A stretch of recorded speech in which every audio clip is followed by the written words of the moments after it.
Airtel के बाद Vodafone idea ने भी बढ़ाए अपने प्रीपेड प्लान के दाम। मोबाइल और डेटा प्लान में भी 18 से 25% बढ़ोतरी की। भारतीय वायुसेना को एक और सौगात। रक्षा मंत्रालय ने 2236 करोड़ रुपए की लागत से G-7C उपग्रह और संबंधित उपकरणों की खरीद के प्रस्ताव को दी मंजूरी। मुंबई लोकल से ट्रैवल करने वाले यात्रियों के लिए खुशखबरी। रेलवे और महाराष्ट्र राज्य सरकार ने यूटीएस मोबाइल ऐप और यूनिवर्सल पास को लिंक किया। यात्री काउंटर पर जाएं, बिना खरीद सकते हैं टिकट। जम्मू कश्मीर में वित्त मंत्री निर्मला सीतारमण का बड़ा बयान। कहा, देश का पैसा लेकर फरार भगोड़ों को बख्शा नहीं जाएगा। प्रदेश से धारा 370 हटने के बाद अर्थव्यवस्था पटरी पर आ रही है। दिल्ली मेट्रो के पिंक लाइन कॉरिडोर पर भी दौड़ेगी ड्राइवरलेस मेट्रो। कल हरदीप सिंह पुरी और कैलाश गहलोत करेंगे उद्घाटन। बुल्गारिया में बड़ा बस हादसा हुआ। दुर्घटना में 45 लोगों की मौत। बुल्गारिया के प्रधानमंत्री स्टेफन यानेव ने घटनास्थल का दौरा किया। भुवनेश्वर में आज से हॉकी जूनियर विश्व कप का आगाज। 24 नवंबर को फ्रांस के खिलाफ उतरेगी भारतीय टीम। 24 नवंबर से 5 दिसंबर तक चलेगा टूर्नामेंट। जम्मू कश्मीर को मिली बड़ी कामयाबी। बोहरी कदल आतंकी हमले में शामिल लश्कर के 3 आतंकवादी गिरफ्तार। 9 नवंबर को आतंकवादियों ने बोहरी कदल में संदीप नावा की दुकान पर एक सेल्समैन इब्राहिम अहमद की हत्या की थी। पश्चिम बंगाल के हावड़ा में टीएमसी अल्पसंख्यक प्रकोष्ठ के सचिव की गोली मारकर हत्या। घर के पास ही हुई वारदात। 4 संदिग्ध गिरफ्तार। महाराष्ट्र के नांदेड़ में एनसीबी की बड़ी कार्रवाई। 111 किलो ड्रग्स बरामद। 3 लोगों को किया गिरफ्तार। ट्रांसपोर्ट ऑफिस के नाम से चलती थी ड्रग्स की लैबोरेटरी। दिल्ली पुलिस का स्नैचिंग की 30 से ज्यादा वारदातों को सुलझाने का दावा। आदिल मलिक नाम का आरोपी गिरफ्तार। पुलिस के मुताबिक आदिल ने 100 से ज्यादा वारदातों का अंजाम देने की बात भी कबूल की है। राजस्थान के भीलवाड़ा में युवकों ने खुलेआम तलवारें लहराई। एक ऑफिस पर भी किया हमला। आरोपियों की तलाश में जुटी हुई है पुलिस। इनाम किया घोषित। दिल्ली का सदर बाजार थाना देश का सर्वश्रेष्ठ पुलिस थाना घोषित। दिल्ली का कोई थाना पहली बार सर्वश्रेष्ठ पुलिस स्टेशन चुना गया। नंबर 1 की ट्रॉफी दिल्ली सदर बाजार थाने पहुंची तो ढोल के साथ मना उत्सव। बिहार के हाजीपुर में लूट की वारदात। दुकान से करीब 25 लाख उड़ा ले गए लुटेरे। दुकानदार को बनाया बंधक। तस्वीरें सीसीटीवी में कैद। लुटेरों की तलाश में जुटी हुई है पुलिस। बंगाल की सीएम ममता बनर्जी के दिल्ली दौरे का आज है तीसरा दिन। शाम 5 बजे ममता की पीएम मोदी से होगी मुलाकात। त्रिपुरा हिंसा और बीएसएफ के अधिकार क्षेत्र का उठाएंगी मुद्दा। कांग्रेस को तगड़ा झटका। दिल्ली में ममता बनर्जी की मौजूदगी में कांग्रेस नेता कीर्ति आजाद, अशोक तंवर और पूर्व जेडीयू सांसद पवन वर्मा टीएमसी में शामिल। ममता बोली, बीजेपी को हराना हमारी सबसे बड़ी प्राथमिकता। दिल्ली में गीतकार जावेद अख्तर और सुधींद्र कुलकर्णी भी ममता बनर्जी से मिले। सुधींद्र कुलकर्णी के भी टीएमसी में शामिल होने की चर्चा है। टीएमसी में शामिल होने के बाद बोले पवन वर्मा, 2024 में सबसे बड़े चेहरे के तौर पर ममता बनर्जी केंद्र में होंगी, चाहे सत्ता में हो या फिर विपक्ष में। कीर्ति झा आजाद का बयान। कहा, ममता बनर्जी ने जमीन पर उतरकर लड़ाई लड़ी है। मेरी भी हमेशा लोगों के लिए जमीन पर उतरकर लड़ाई लड़ने की कोशिश रहती है। एबीपी न्यूज पर कांग्रेस नेता अधीर रंजन बोले, ममता और बीजेपी के बीच साठगांठ। ममता बीजेपी के साथ मिलकर कांग्रेस को तोड़ने में लगी है। ईडी और सीबीआई के भय से ममता डर गई हैं और इसलिए दिल्ली दौरा है।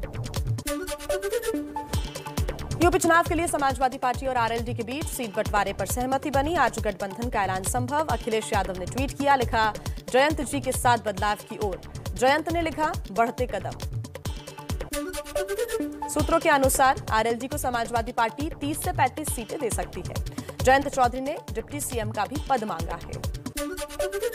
समाजवादी पार्टी के संस्थापक मुलायम सिंह यादव बोले, देश में महंगाई, बेरोजगारी और भ्रष्टाचार सबसे बड़ी समस्या है। उत्तर प्रदेश के लिए समाजवादी पार्टी ने सबसे ज्यादा काम किया। यूपी के जेवर में अंतर्राष्ट्रीय एयरपोर्ट का कल शिलान्यास करेंगे प्रधानमंत्री नरेंद्र मोदी। नाम होगा नोएडा इंटरनेशनल एयरपोर्ट। यूपी देश का पहला राज्य होगा जहां 5 अंतर्राष्ट्रीय हवाई अड्डे हो जाएंगे। यूपी के सीएम योगी आदित्यनाथ ने नोएडा अंतर्राष्ट्रीय हवाई अड्डे के शिलान्यास की तैयारियों का जायजा लिया। अखिलेश यादव पर साधा निशाना। कहा, कुछ लोग अक्ल से पैदल हो गए हैं, हर प्रोजेक्ट पर अपने दावे करते हैं। कानपुर में सीएम योगी का असदुद्दीन ओवैसी पर हमला, कहा समाजवादी पार्टी का एजेंट बनकर ओवैसी बिगाड़ रही है माहौल, लोगों को भड़काया तो चचा जान अब्बा जान से सख्ती से निपटेगी सरकार। कानपुर में बूथ अध्यक्षों के सम्मेलन में जेपी नड्डा का अखिलेश यादव पर हमला, कहा समाजवादी पार्टी परिवारवाद से प्रेरित, जिन्ना को याद करने वालों को राष्ट्रवादी मुंहतोड़ जवाब देंगे। मिशन यूपी पर बीजेपी अध्यक्ष जेपी नड्डा की सिख वोटरों को साधने की कवायद, कानपुर के गुरुद्वारे में सीएम योगी के साथ मत्था भी टेका। और आइए अब कुछ और बड़ी खबरें आपको बता देते हैं फटाफट अंदाज में।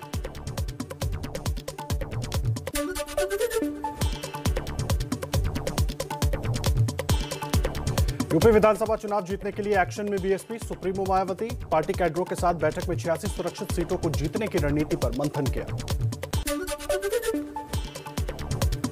राष्ट्रपति रामनाथ कोविंद का आज से 2 दिवसीय कानपुर दौरा, आज चौधरी हरमोहन सिंह यादव की जयंती समारोह में करेंगे शिरकत, कल हरकोट बटलर प्रौद्योगिकी विश्वविद्यालय के शताब्दी समारोह में होंगे शामिल।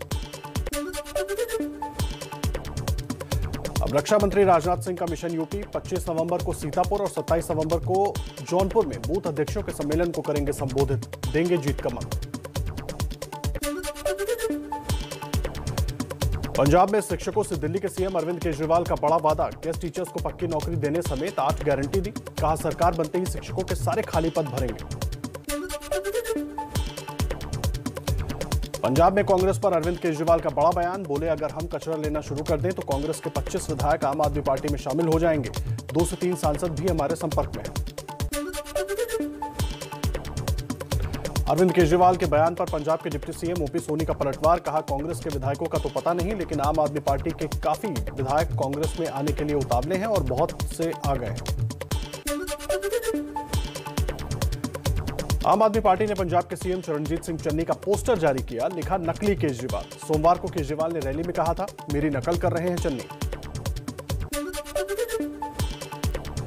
अकाली दल के नेता सुखबीर सिंह बादल का अरविंद केजरीवाल को चैलेंज, कहा वो जो ऐलान पंजाब में कर रहे हैं पहले उसे दिल्ली में लागू करें, चन्नी भी झूठ बोल रहे हैं और केजरीवाल झूठ पर निर्भर है।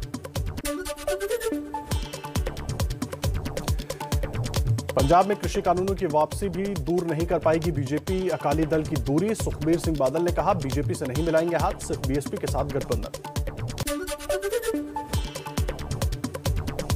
पंजाब में चरम पर सियासी झगड़ा, कैप्टन अमरिंदर सिंह ने सीएम चरणजीत सिंह चन्नी पर बोला हमला, कहा अकाली दल से मैं नहीं चन्नी मिले हुए थे। 2007 में निर्दलीय चुनाव जीतने के बाद चन्नी ने अकाली दल को समर्थन दिया था।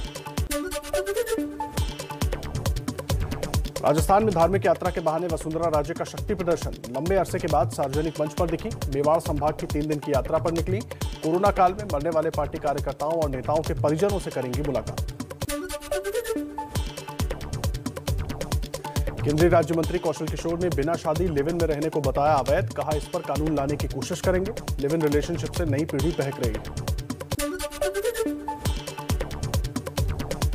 मध्य प्रदेश की घुटना तोड़ पॉलिटिक्स, दिग्विजय सिंह ने बीजेपी विधायक रामेश्वर शर्मा को दी चुनौती, कहा आ रहा हूं आपके घर, हिम्मत हो तो मेरे घुटने तोड़ देना।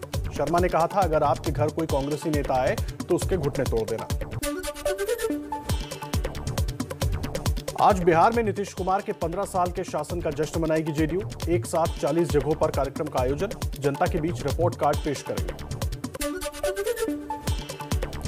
केंद्रीय मंत्री नितिन गडकरी आज जम्मू कश्मीर को देंगे सौगात, जम्मू संभाग में 5000 करोड़ की 25 हाईवे परियोजनाओं की नींव रखेंगे, डोडा में होगा मुख्य कार्यक्रम। जम्मू कश्मीर को केंद्र सरकार का केंद्रीय प्रशासनिक अधिकरण यानी कैट का तोहफा, केंद्रीय मंत्री जितेंद्र सिंह ने श्रीनगर में कैट की दूसरी बेंच का उद्घाटन किया, राज्य के 7 लाख से ज्यादा कर्मचारियों को होगा इसका फायदा। बीएसपी सुप्रीमो मायावती ने कहा यूपी के सभी जिलों में हमारी पार्टी चुनावी अभियान में लग गई है, मोदी सरकार ने कृषि कानून वापस लेकर सही किया, लेकिन अब किसानों के साथ बातचीत को ज्यादा नहीं लटकाना चाहिए।